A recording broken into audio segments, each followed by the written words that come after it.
Live. At least I think that we are. Tim and Chuck are both MIA, so we're going to wing it today. See what we can do.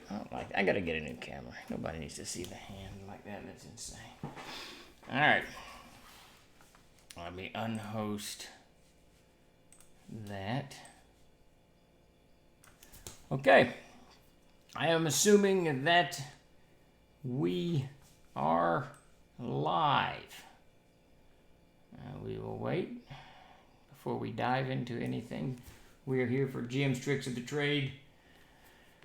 Number 60 something or the other. We got our numbering all goofed up. We're talking about monsters in the horror genre today. We'll wait for confirmation that my video and audio is working.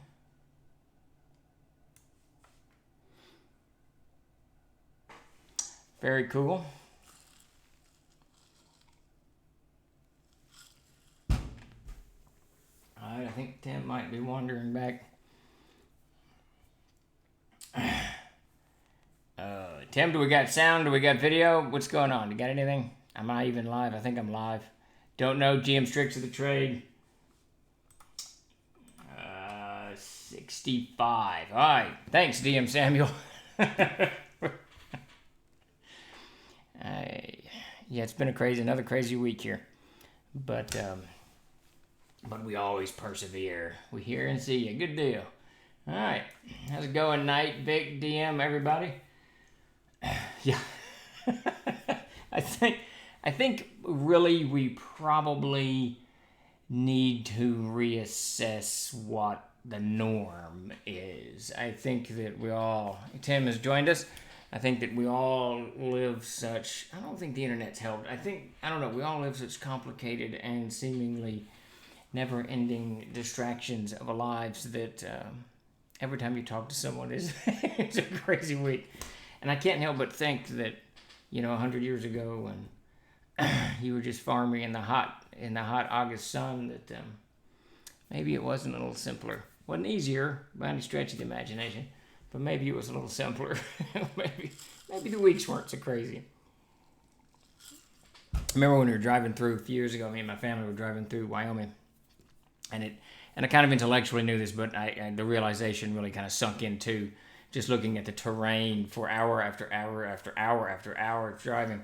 And it doesn't really change, and you can start seeing landmarks, mountains or what have you, on the horizon that stay there. Now, I can completely understood why someone who traveled by wagon or horse or by foot could learn the lay of the land quite very, very well, because they stared at it for 7 days before they actually got to it. So your brain just absorbs all of that detail. Normal went out the window last March. Yeah, you're right there, Vic, without a doubt. It might have already been, I think, tumbling out. I've been watching. My daughter joins me. So I've been watching the 𝐓𝐫𝐤𝐜 season 1, and I'm on season 5 now. And my daughter watched 3 or 4 episodes, and she's in her 20s, and she just absolutely loved it. Then got with her boyfriend and started the whole thing over again. So I've been watching the 𝐓𝐫𝐤𝐜 with her and on my own, and I don't know, even it just seems. And maybe this is just me. The internet those days and computers those days was this specialized thing. Only really people really, really into computers could do the DOS and all of that goobly-goo. And actually work the computer. I mean, just open AOL or what have you, but actually work the computer as a machine. And the phones, of course, were just a telephone. It was mobile. Of course, you could take it anywhere, but it was that big gigantic thing, attached to your head, as opposed to today. I mean, this is not a telephone. There's no part of this, just not. There is a tiny little app on here that acts like a telephone, but people don't use it, and it's really a computer. It's a very small computer. But so now we've swapped the telephone with the computer in our pocket, and I'm not sure that doesn't cause more problems than it solves. Though if you broke down on the highway at 3 o'clock in the morning, I'm certain that, it'll be more be more useful than not. There was more computing power in the phone in my pocket than there was in the first special. That's kind of sad, but not surprising. I mean, it's absolutely nuts. I, for one, welcome the new normal of our viral overlords. Yeah, right? That's what it seems like. And there seems to be there's no direction. I mean, it's so funny watching. It's funny and it's not funny. It's funny at a macabre. Is that the right word? I'm not sure if that's the word we're looking for. Hey, Epi, how's it going, man? Just talking to Mac, and he's back in his offices. So they all have to go to their offices for whatever reason, but no one's allowed to leave their offices. They have to stay in their offices with the closed doors, and if they want to talk to, like if he's got to talk to his assistant, he has to use a video conferencing software to talk to his assistant on the other side of the door. And, which is okay. I mean, if you're protecting from the virus, whatever, I'm not arguing with that. But what I'm arguing with is why come in the office at all? Well, if no one can actually physically interact, you can do a video conference from home. I mean, there's absolutely no reason to come into I don't know. It's just, and with computers how they are, I'm sure all of the stuff that he needs is online anyway. So it's just, how's it going, Chad Skiles? Yeah, I don't know. It's just, we live in a very, is it dystopian? Are we there yet? Are we in a dystopian? No, it's not even dystopian. Because dystopian implies that something, that society is all non-functioning or whatever, or this horrible place, and it's not. It's functioning, but it's just really annoying. So I don't know. And some of it doesn't make sense. Some of it does, and some of it doesn't make sense. Arkansas passed, the whole crowd regulations against COVID, and you can't get into any kind of crowd unless you're in a church or in a protest. And I'm thinking, okay, protests, whatever, those are probably young people, but churches are older people, and they're literally the ones most vulnerable to the virus. Why are we encouraging? I don't know. It's just crazy. Glad I caught your live stream game with the Swamp Monster fight the other day. Yeah, it was a lot of fun. I had a lot of fun on that one. That was really cool. I think, Willie, you were in that, weren't you? Yeah, I did. For those who don't know, I did a live stream, my first live stream on the Twitch channel, Tuesday night. And we did about 3 hours of gameplay. It was a lot of fun, a lot of role-playing going on, and a lot of cool character interactions. It was good stuff. But yeah, so we're all living in this strange, whatever, vaguely...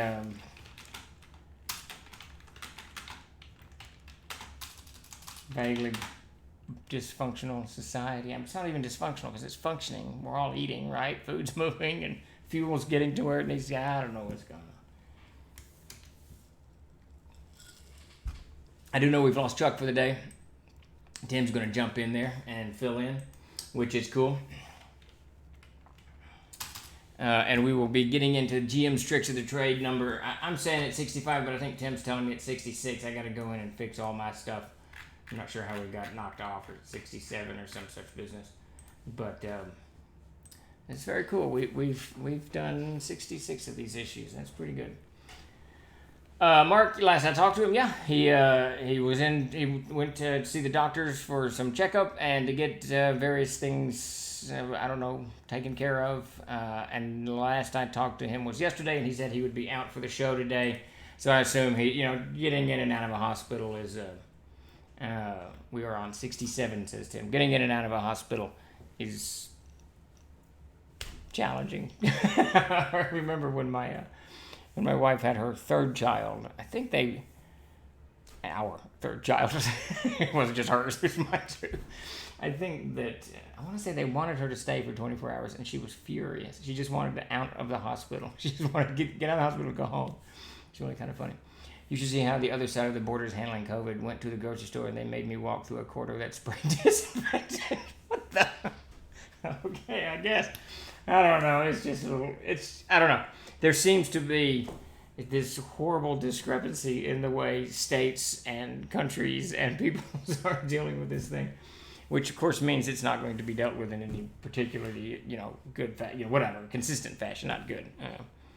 I don't know if I'd want disinfectant sprayed all over me when I walked into a grocery store. I think I would want to avoid that. But I don't know. I have no idea. That's crazy.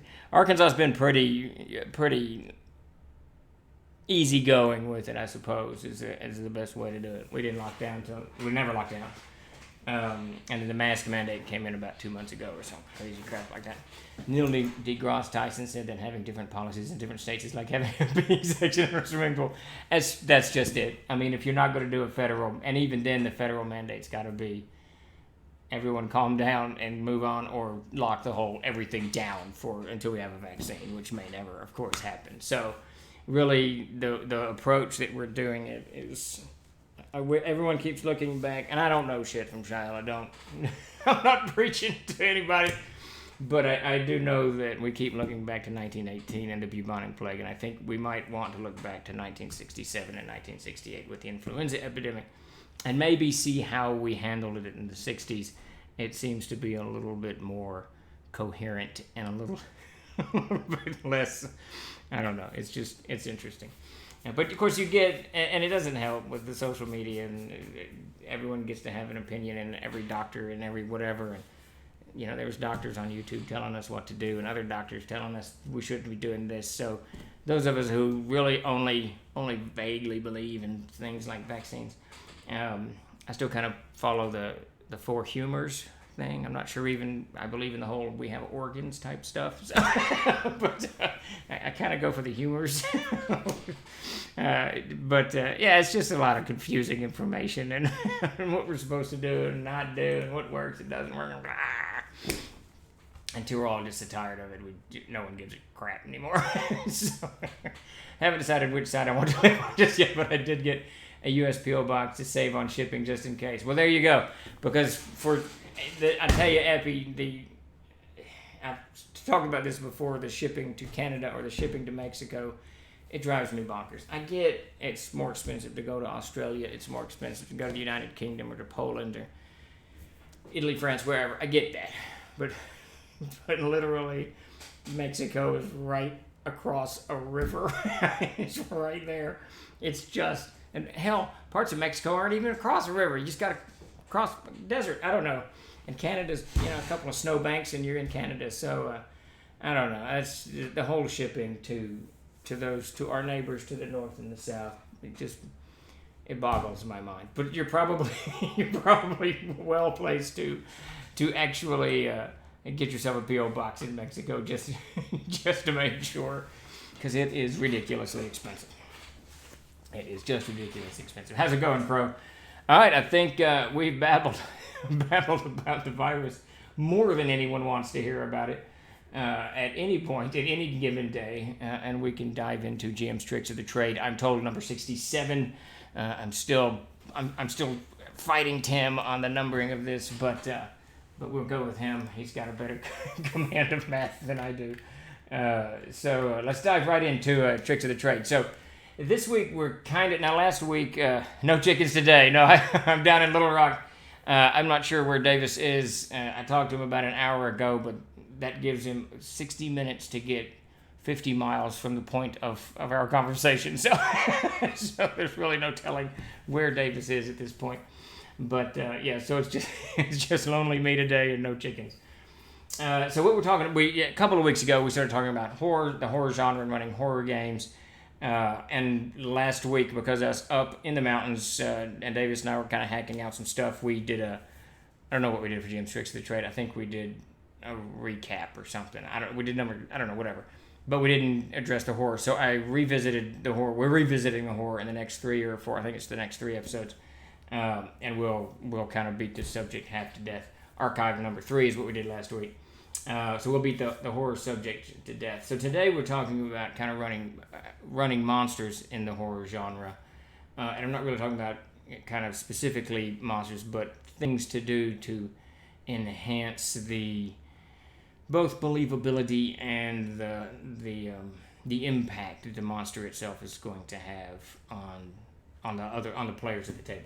So, and for the sake of this conversation, we're going to touch on the epic, but I'm really talking about single monster encounters that may be part of a bigger story, but are more than likely just a 2 or 3 session or 1 session, whatever, of game that you're just running a horror game, and it has no one's conquering the world, no one's summoning the dark god or whatever. It's just this terrible monster has done these terrible things, and it's scary, and you go. So that's what we're talking about. That's what we're diving into. So, Crow, I don't even know what you're talking about. I assume you're talking to someone in the stream. Epi, probably, I'm guessing. I'm always confused. How's it going, Retro? Yeah, absolutely. So, let's dive into it. And there's a lot of this, and I'm probably going to... Okay, to the actual Streamlabs bot. Okay, there you go. I guess I've kind of started blocking those out, Tim. I don't follow those as much. But it all works. It all kind of pans out. What did I hear today that mortified me? Some of you guys will probably really like it. Peter Bradley told me... I'm just here to geek out. Peter Bradley told me that... Now, Peter Bradley is our art guy. Heads up our art department. Whatever that's called. Art director. Jesus. Willow, somebody picked up Willow as a TV show. Now, some of you, how's it going, Rhino? Some of you, Art Monkey, yeah, there you go.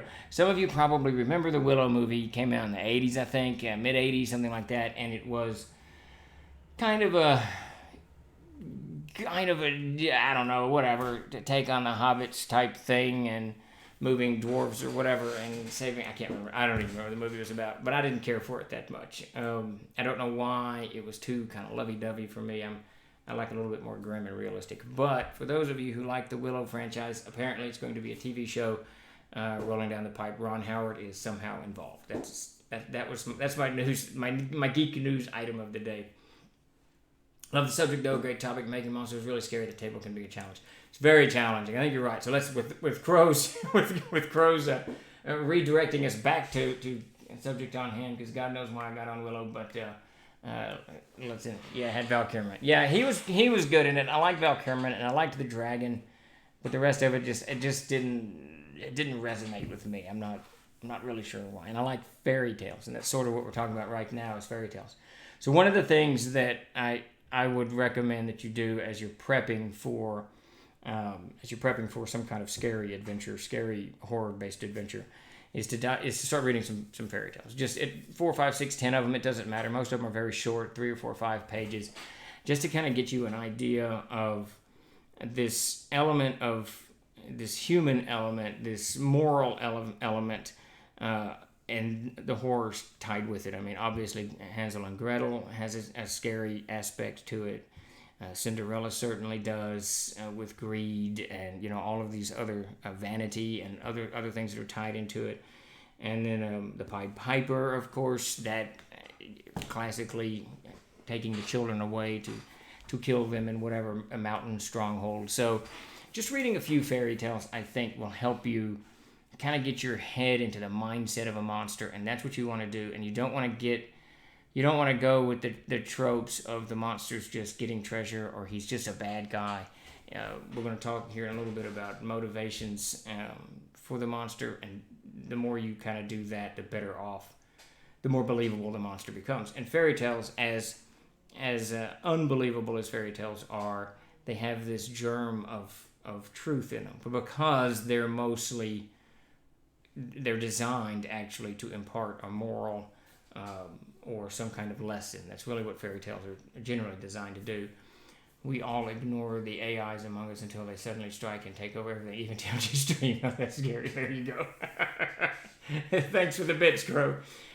Yeah, it's funny. I watched, and I certainly don't want to sound critical or as a negative review, but I watched someone's review of Pinocchio, and they were kind of hammering Pinocchio pretty hard, the movie, because of its Christian overtones.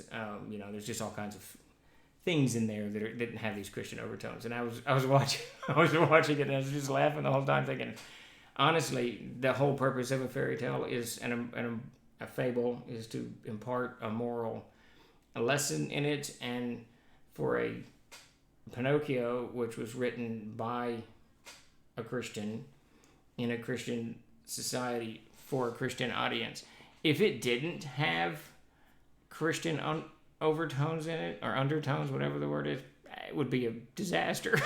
It would not be very good. It would have been poorly written. But that's kind of the purpose of fairy tales, is to convey this message across. And sort of at the end of the day, horror has that. If you want to humanize it, and that's what we'll be talking about in the next trick. If you want to humanize it, you want to have some kind of relatable emotion, or something that some kind of response that you're going to pull out of the player, something that they can associate with. That's the word I'm looking for. The other would have been burned at the stake. Let's see. And also, we would not have ever have heard of it. The author would have burned at the stake. Yeah, I tell you, it's just very interesting. And by looking at fairy tales from other countries, like Norwegian or Japanese or wherever, it can give you a lot of new ideas and scenarios other than the ones everyone knows. That's a great idea, because all societies have it, right? They all have these stories and these parables and these fables that they tell. And most of them have some kind of evil creature, evil monster, a witch, some kind of human that's done something horribly wrong. Hansel and Gretel, really, it's on my mind mostly because of the movie I just watched, Gretel and Hansel. But that's kind of the perfect example of this normal people, very normal situation, a walk through the woods, though not really, because they were thrown out by their dad to starve to death, ends up in this house of this cannibal witch. There's things in these fables that you can really pull on. Pinocchio would not have been so popular if it wasn't relatable to major religious figures. Absolutely. That's just the thing. That's all of these fables have an undercurrent in them that's to teach someone a lesson. Now, of course, we've sanitized it. In the 1800s, it was these things. The fairy tales were largely sanitized for a broader audience as printing became more, popular, and book reading became more popular, and all these things became serialized, especially in England and whatnot. So the nature of them changes, but at their heart, there's still evil in these fairy tales, whether it's the stepmother or the Pied Piper or whoever it is. I guess in Pinocchio, there's like a shop owner or something, the carnival owner. It's been so long since, I don't know much about Pinocchio. It's been a million years since I don't know that I've ever read Pinocchio. I certainly saw the Disney movie, but I don't know that I've ever read it. But at any rate, so just read some fairy tales, both those from Europe, from our Anglo-Saxon heritage, and also from the Germanic heritage. I guess Anglos and Saxons are Germanic. And like Grape Ape mentioned, go to other cultures as well, Korean, Japanese. I've got a whole book of fairy tales from Central Africa that are just fantastic. And there's just all kinds of stuff that you'll be able to borrow from, as it really takes the real and makes it fantastic in order to get its moral across.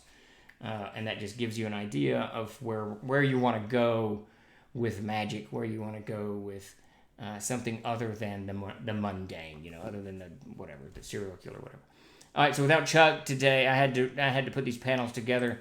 So we'll see if I actually manage to get it. I had to do this once, and I forgot to update the GM trick part, but I think I got them all this time around. We're going to go into GM's trick of the trade number 2. And this is probably the most important thing for me running a horror game. And this is to humanize your villain, your monster. And that doesn't mean like if your monster's a manticore, you want to give them human aspects. But if you want to really scare someone, you want to give them something that's very relatable, the players that they can relate to.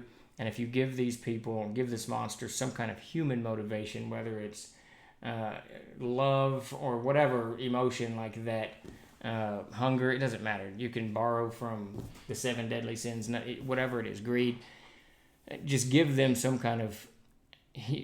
a greater human aspect than you normally might do. If you take like the vampire is a perfect example. If you just make the vampire into this super powerful villain that can kill just about anything and raise the dead and bring wolves and bats to him, then he's just kind of this monster who has special abilities that happen to be attached to darkness, to evil. Not darkness isn't the right word, but evil. Squirt gun at the table. There you go. But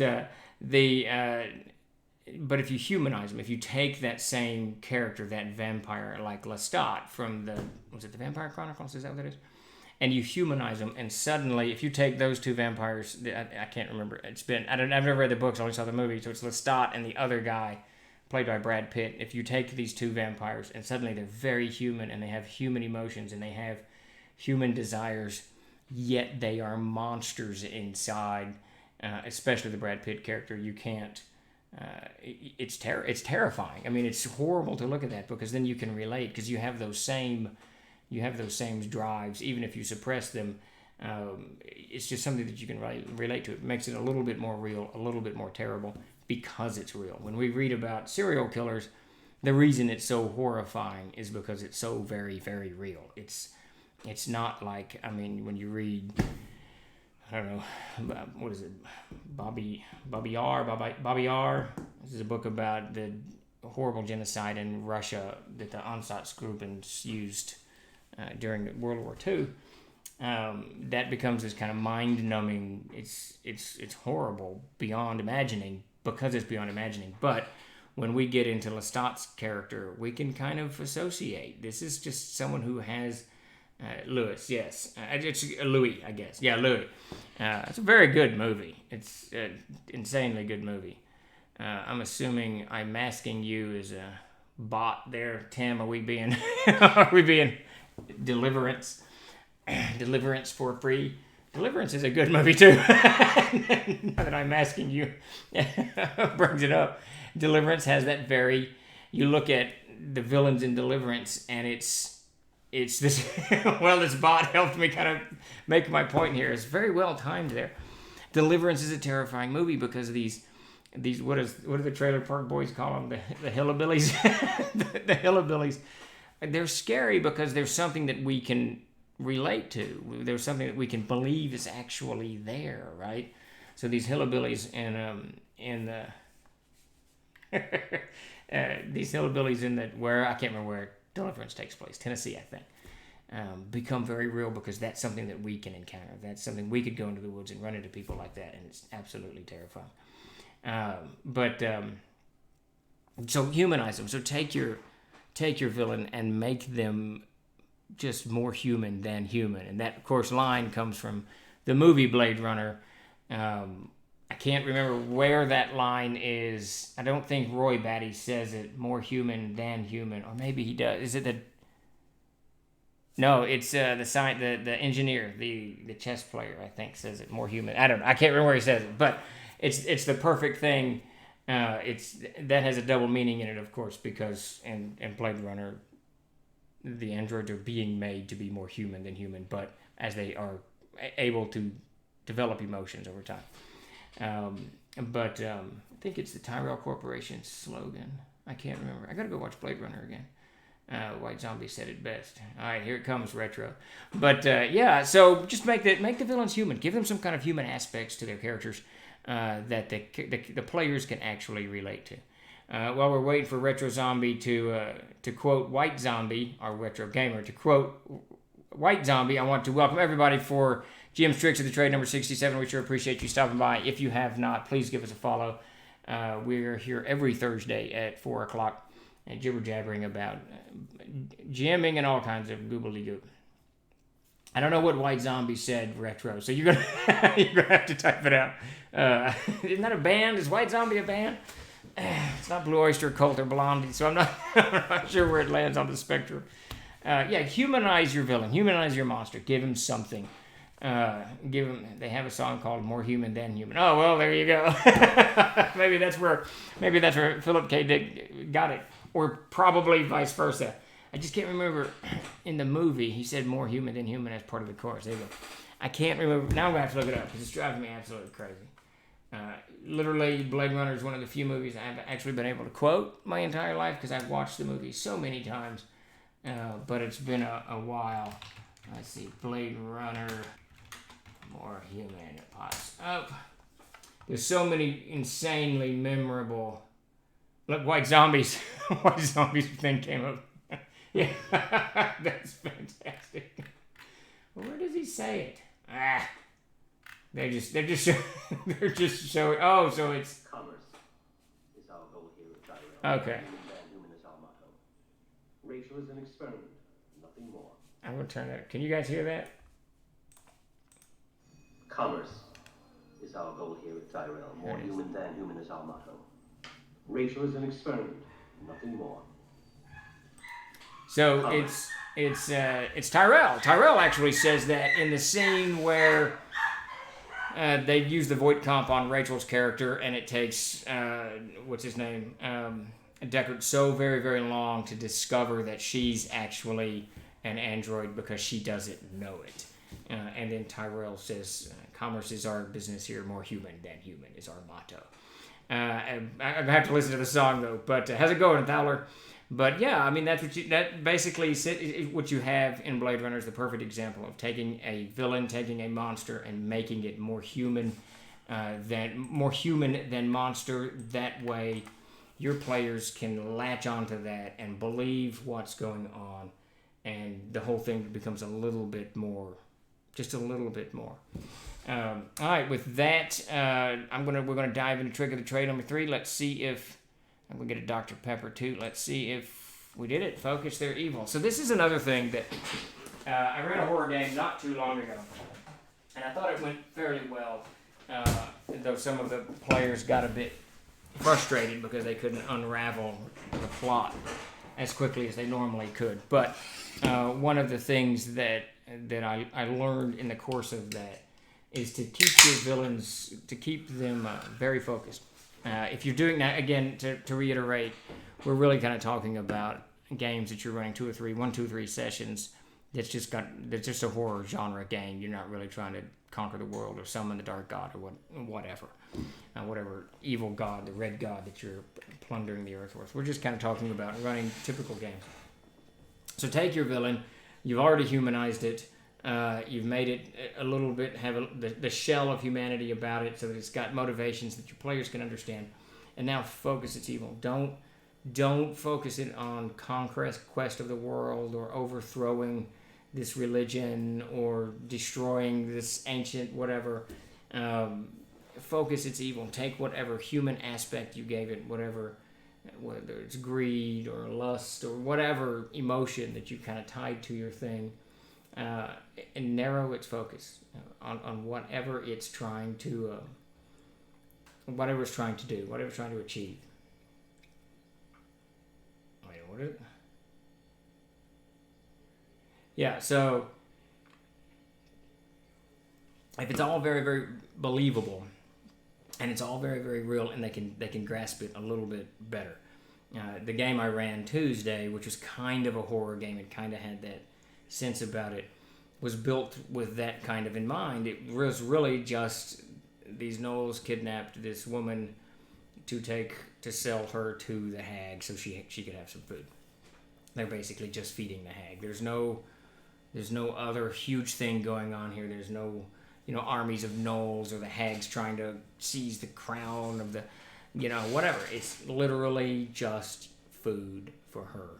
So the character's job is to interdict between the meal and the hag. And the whole thing becomes kind of believable. I even at one point had the hag put a cake out trying to distract the players off, and the whole thing was really just, that whole moment was really designed to just bring it all back down to make sure that everybody can kind of see, yes, this is real. This is just interactions between small creatures in a very broad world. And that's what most of our interactions in life are. They're small things as huge as they are to us, right? Something horrible happens to you, or an accident, a speeding ticket like I got the other week, or whatever.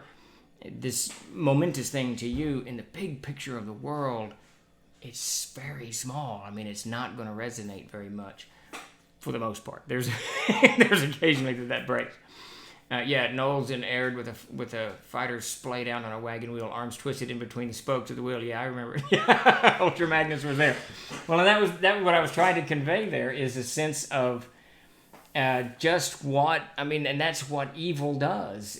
But it's very focused. Everything was extraordinarily focused. I didn't want it to go beyond, I didn't want it to go beyond. I didn't want it to be this big, epic shaping thing. It's just something local. And this is my picture here of the Headless Horseman.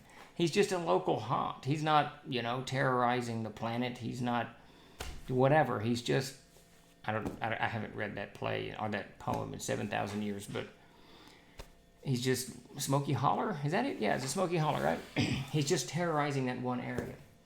So if you focus the evil, if you make it smaller rather than big, then you're going to have a better chance of capturing their attention. You've humanized your villain, and now that you focus the evil, it's all very right here, and it becomes a little bit more real than these grandiose, epic, thematic elements. That's not how he was in Sleepy Hollow. Yeah. I never saw the TV show. I need to check it out. But if I remember correctly, he's just haunting, right? He just haunts. I can't even remember why. It's been so long. It's a poem, right? It's not a story. I think it's a poem. He's really just haunting Sleepy Hollow, and I can't remember why now. And it's really where the whole pumpkin thing comes from and all that. It's just this great story. It's just this great kind of contained thing. And really one of the scariest movies, slasher movies, if you will. And I don't care for slasher movies because they're just, I don't know, they're just, at a certain point, it's just bone and gristle and blood, and who cares? And then now you're just jumping because something jumped at you. Or you're doing like the Saw movies, and it's just gross. They're just kind of trying to be disgusting for disgusting's sake. Well, that's easy to make people wince if you're going to be disgusting. That's really easy to do. Yeah, any little bit of description. I try to pull a little bit of that in the game the other day, and when I described the guy that Ultra is talking about, the drover who was kind of tangled into the wheel, that part to me, I just wanted to convey torture and the evil nature of the gnolls, but I wanted to make it real, and that's when I described the little hook that was stuck in his intestines to pull his intestines out. A little bit of that is good. A little bit of that gives you a flavor of just the sheer terror of what you're facing. When Hannibal Lecter does the, with the eating the fava beans or whatever he says, that's terrifying. He's talking about wine and fava beans and doing this hissing sound, and it's all so very visual and real. But if you're watching the Saw movies, I've watched one of them, after an hour or so, it's just, ow, that hurts. It's just, you're not terrified anymore. You're not kind of lost in this moment. You're just wincing a lot. You're just kind of going, I don't have blood spray. What was it? The Animator, whatever that stupid movie was. What a great movie. Whatever. If you enjoyed it. But yeah, so if you focus the evil in and kind of zero in on details like that, then you can you enhance the idea that this is real in the player's mind, that it's not something that goes way beyond and into the stratosphere of their understanding. And I think so many games, so many sessions, so many movies, comic books, everything, they just take it too far. They just go too far, and it's not scary.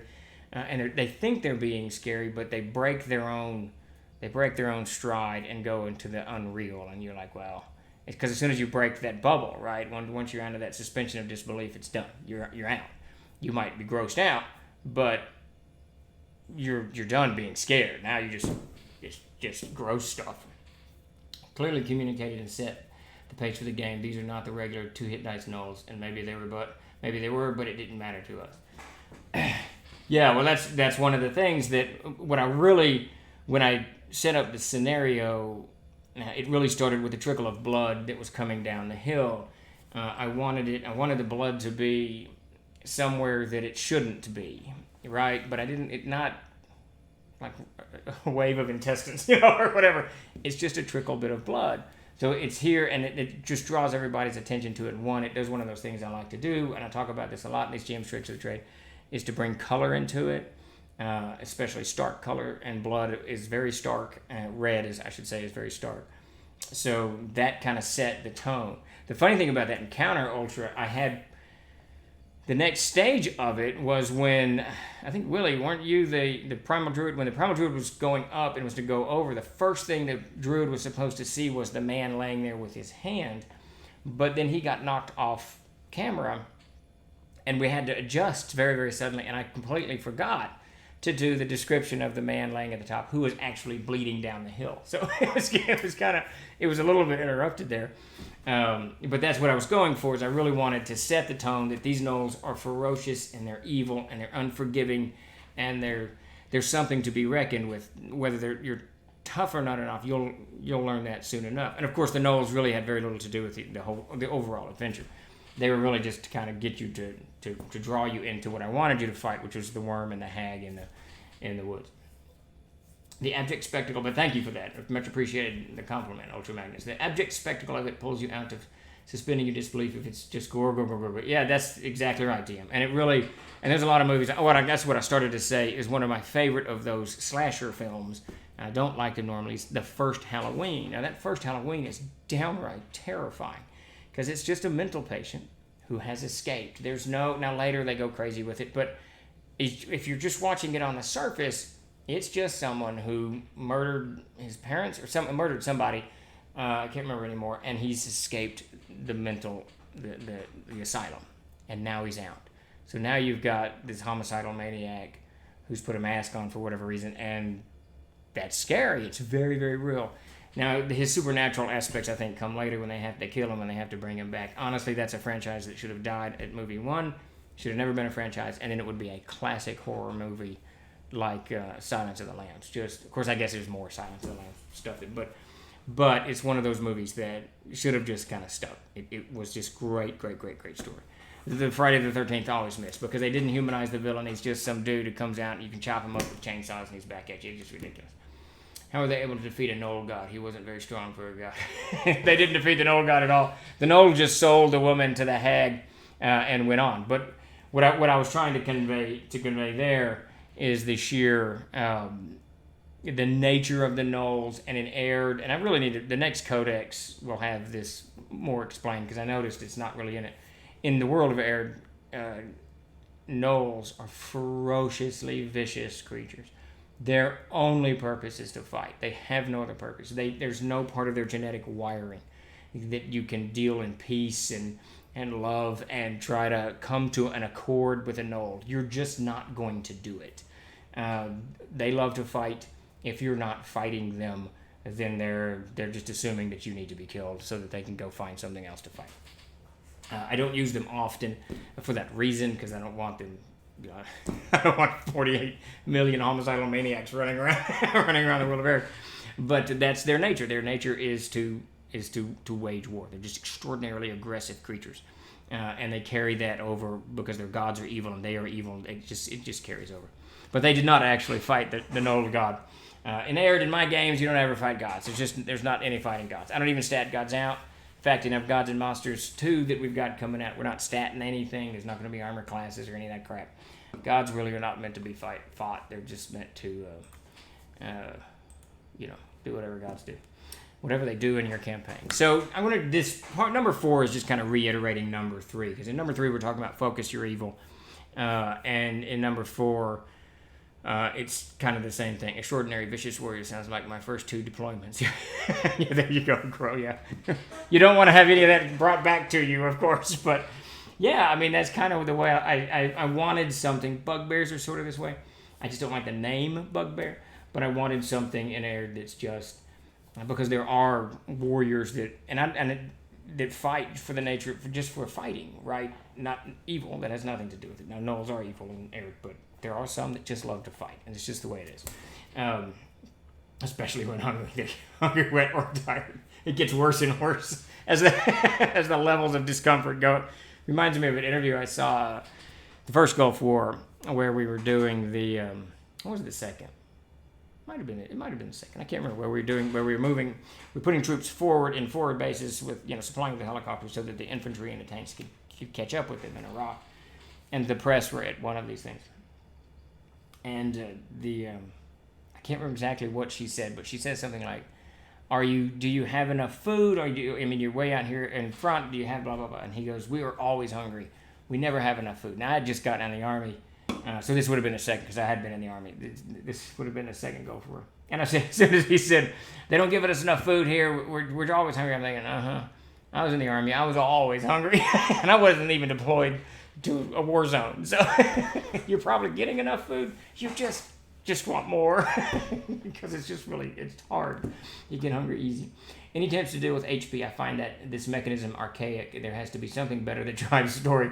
Taking 1d4 damage out of 50 hit points really doesn't mean anything. If I got jabbed, it's going to hurt. It might slow me down from Knolls. I'm trying to escape down the mountain and limping over stones. It might be poison. It's just more exciting than roll a dice, you take X damage. Well, what I do, Fowler, I talk about this a bit in these streams.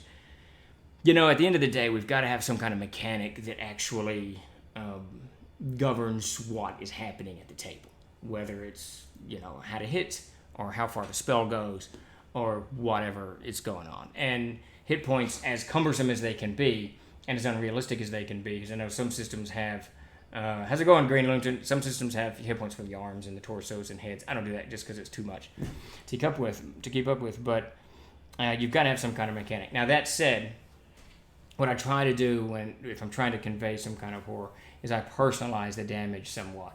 I didn't do it a lot in the game I ran Tuesday, but you'll notice when I'm talking, like, I'll be describing the swings, and it won't be one swing. So, say Ultra Magnus swings and he misses. Okay, Ultra, you swing and you rain blows on the shield. You hit it 3 or 4 times and you get past his arm guard, but it's just the creature's too tough, too strong. So I try to make the action in the round bigger than the dice themselves say. And then when there's actual damage, I kind of go in the direction that you're hinting at. I use descriptive text to make it very, very believable. It slices the bridge of your nose. The mace blow is so hard on the side of your helmet that it explodes the globe of your eye, and your eye kind of rolls back into your head. You know that it's going to take days to heal because I don't want to blind anybody. Cuts off the tip of your finger.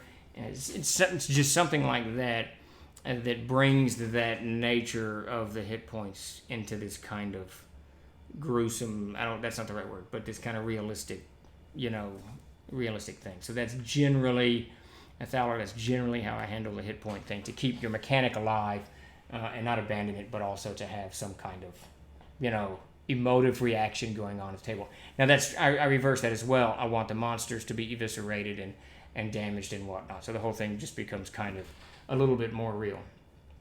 If you are going in the army, always go the beef stew, MRE, add the jalapeno cheese. There you go. Every morning when I put on my uniform, I instantly became hungry and I wanted to take it. That sounds about right. Yeah, I was hungry all the time. I was constantly sticking crap in my pockets when we went out in the field. I was just always hungry. Spoken like a true grunt. Yeah, there you go. 442 FA, not a grunt, though I was in the medic for the gun bunnies. I was a combat signaler. So when I went out, I was always in the bush doing something. I was always hungry. Jalapeno cheese spread was a form of currency. We need to get the veterans in here to write a book on how to feed yourself and stay alive in the adventuring environment. Always take care of your supply guy and your dog. Oh yeah, always got the beef stew because I had the Motrin. It had the Motrin. I liked the chicken a la king, believe it or not. I really like the chicken a la king, and I don't like chicken, which is very strange. I say that, I'm probably going to have KFC for dinner tonight. So, notice how he said he doesn't want to blind someone. GM say that, but I don't think they mean it. Yeah, I try not to permanently maim characters unless I know they'll play it well. But I will, and of course you got heal spells so you can fix it. But I will definitely do things that cause damage that takes time to heal. That's okay. KFC is, it's not really. It's barely chicken anymore. So anything, Fowler, to kind of make it real. But back to the epic. So save the epic for something, for a campaign arc. Save the summoning 𝐓𝐫𝐢𝐜𝐤, the horned god, to destroy the world, or banishing, the evil demon for an arc that's going to go 10, 12, 30, 40 games, something like that. And then weave your evil in and out of your sessions. And if you're just trying to do a horror thing, just keep it all very, very real. And I put the picture of Gollum up here for a very specific reason, because he's the perfect example of that. Gollum himself, taken in and of himself, is a terrifying little creature. He murdered his friend. He lives in the dark, and he strangles goblins and eats them for food. He eats fish raw. And the way he talks in riddles and rhymes, and he talks to himself and to the ring. He's a scary little creature, that lives in the dark, that who's the other guy? That Bilbo stumbles upon, and now has to wrangle through this riddle battle to get out of it. And then even later, the things that Gollum does, they're never epic. He doesn't care anything about, the very final act, I suppose, is he doesn't care anything about world domination or Sauron or Saruman or Gandalf or any of this crap, Gondor, any of it. He wants the ring back.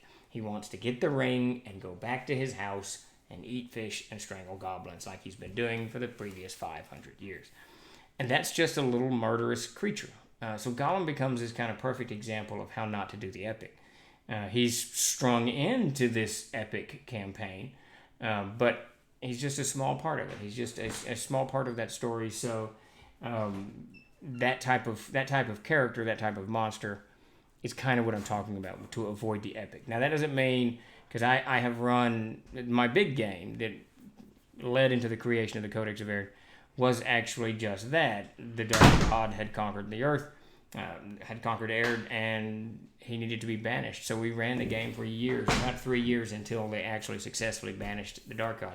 So that is sort of a horror campaign arc, but the vast majority of the vast majority of the games were not horror based at all. So that's kind of what I'm talking about. Save the epic for your campaigns, and keep your guy focused. He eats fish raw. Hey, sashimis delicious. Well, there you go. Well, the way he eats them, though, he doesn't grab them and bash them on a rock and just eat them. If eating sashimi is being Gollum, then all I can say is my precious. Not doing the epics, describing a child along the corpse of its mother after the Gnoll attack. Describe the look of horror and sorrow on that face, and that it could happen just as easily. Yeah, that's perfect example, Crow. Absolutely perfect example. You've narrowed it all down into a very, very real, very focused moment that has nothing to do with anything other than this terrible loss that this child has occurred. And now what are you, the heroes, going to do about it to remedy it, make it right, whatever it is that you're going for. Yeah, focus. Just focus the whole thing. Epics are great. I love epic games. I always run arcs. By the time they're 4th level, I've usually developed this huge kind of story arc in my head that I'm feeding into. But for horror games, keep it simple, keep it focused, humanize them, and just keep it all the way down. Now this last part, this last trick of the trade, number 5, role play them. Now, I'm actually going to take a second. I want to open up what next week's will be, if I can find it. Hold on, 30 seconds. I was almost prepared for this stream, so it's the trigger. Whoops. Okay, yeah, so that's next week. Okay, so this last part is kind of take your monsters and try to role play. Now, this is something I didn't do in the game Tuesday. We were really kind of running out of time. I had intended to role play the hag out a little bit more, but the clock was running out and we had to kind of wrap it up, and I knew it was going to be a hard fight coming forward. But the idea is the hag herself, who was just looking for a meal and had purchased this woman from the Gnolls, the hag herself, there was going to be some role-playing in to see if they could convince her to give up the woman, trade something, pay, whatever, what have you. But I just ran out of time. But the idea is that you take this humanized villain, this humanized monster, that you focused in on whatever particular aspect of the creature is evil, or drives its evil, or motivates it, its emotion, whatever, and role play it. If you can at all possibly role play with the players with this villain before the actual encounter occurs, and that's why it's better to have a couple of sessions that you're doing these things, then do it, because then they create this bond with the creature, good or bad. Possibly it's going to be this gray area. They create this bond with the creature that maybe influences the way they think and act, and maybe makes them hesitate, and it just makes it even that much more real, that much more relatable, that now they've got a little bit more quandary to deal with. And at the end of the day, part of the aspect of horror is dealing with the unknown, right? Is trying to dissect the unknown in a rapid fashion without getting killed. And all of these things, if this villain is just eating children all day, then obviously, killing it is the thing to do. The little dude in Saw with the eyeball thing, whatever, he's got the twirly eyes or what, I don't know what's going on. Yeah, you want to kill that guy. You want to take a mallet and bash him into pulp. But if it's the witch in Hansel and Gretel, and she's offered you refuge, and she's fed you, and she's given you some place to sleep, and she's trying to teach you magic, maybe you don't want to kill her. Maybe she's not so bad, or maybe you can look over her bad parts. And that's specifically what I did in the horror game I ran a few months ago.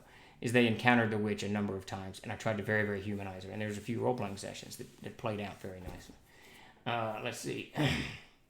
And scared is also missing feeding time when you own There you go.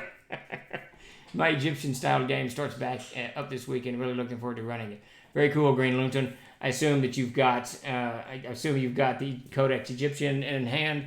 I absolutely, as I sent some notifications out on the Kickstarter today, and if you go to our Kickstarter, I'll post the Kickstarter link here, and you can go to it and you can see one of my favorite moments in Egyptian, storytelling. I'm not sure.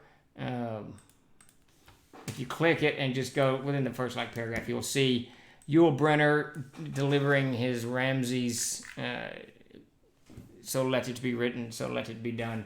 See if I can get the sound going. So let it be written. So let it be done. I love all things Egypt. I love the dress. I love the mythology. I love the terrain. Everything about Egypt I find absolutely fascinating. And it's just awesome. And as a species, so far as my vote goes, I think the Egyptians win for the coolest looking. It's not costumes, it's their dress. Decorum? I don't know, whatever. Just fashion sense. There we go. For the coolest fashion sense. The Egyptians just look badass. They were just cool. I think a runner up, the second up, are the Native Americans. The Native Americans just look badass. They just look freaking cool. Especially the Pawnee. I'm very fond of the Pawnee and their huge headdresses with they used animal fat, I think, to spike out their hair and war paint. The Pawnee looks great. But yeah, I'm absolutely huge fan of Egypt. Will everyone get to throw the back cover in D&D on the PHP if it reaches that goal, or is that a different order? No. So what's going to happen on that, we did a poll on the cat. So to catch people up, we're running a Kickstarter right now to bring out the 8th printing of the Player's Handbook. You can go visit it at that link. If you're not sure what the Player's Handbook is for Castles and Crusades, you can download it. It's there on the site, so snatch it, have a look at it. The cover on this book will be the cover that you see on that Kickstarter, and it's a tribute to the original AD&D book, of course, the demon eyeball jewels thing. So the next stretch reward at 35,000, I think, is Jason's going to take the 𝐓𝐫𝐤𝐜 cover from the DMG and do a tribute cover to that one as well. I talked to him yesterday and today. He's already begun sketching. He's got his ideas going on. A 10-foot pole, or a 10-foot pole. So yes, what's going to happen now is the Castle Keeper's Guide, which is already in the works. We've got the 3rd printing already, and we're most of the way through editing it, I think. So layout should begin soon. So we're going to give an option over at that Kickstarter. If you're a backer of that Kickstarter, you can choose which version you want. The one with the tribute to the 𝐓𝐫𝐤𝐜, or the one with the Peter Bradley on there that's got him holding up the book and whatnot. So yeah, Green, you'll be able to hop in there and choose, and then we'll do the same thing on our site after the Kickstarter delivers. We'll have both options up where you can buy either book, whichever one you want, and go with it. So super excited about that. That I gotta say, Jason he outdid himself with his art on that tribute cover. I mean, it just looks fantastic, and what his conception of what he's going to do with the 𝐓𝐫𝐤𝐜 cover is already very, very cool. I might try to guide him a little bit, but I don't think so. I really don't like to guide too much with the artist because then I get something stuck in my head, and if they don't deliver it, even if what they have is very cool, my head's like, it's not what I wanted. So I try to just back out, and it works much better. I'm back to PDF, the CK guide. How do I upgrade to the HC? So when we get it, we'll move it to Backer Kit, and when we move it to Backer Kit, you can adjust your pledges at that point and add things to it or what have you. So it should not be hard to do, and it'll be at least another month before we move to Backer Kit. I've been talking to Mac off and on all day, trying to get a good, hard and fast date on when he's going to be done editing that book. He's run into a few problems of his own, COVID related, blah, blah, blah. So hopefully it'll all kind of put together. But yeah, definitely in Backer Kit. Well, so that's it. So next week, what we're going to do, we're going to continue this horror theme, and I'm going to talk about triggers, things I use to actually kind of trigger that horror sense to bring things a little bit more to life. We talked about monsters this time. We're going to talk about the triggers next time to help kind of, snap them into the whole thing.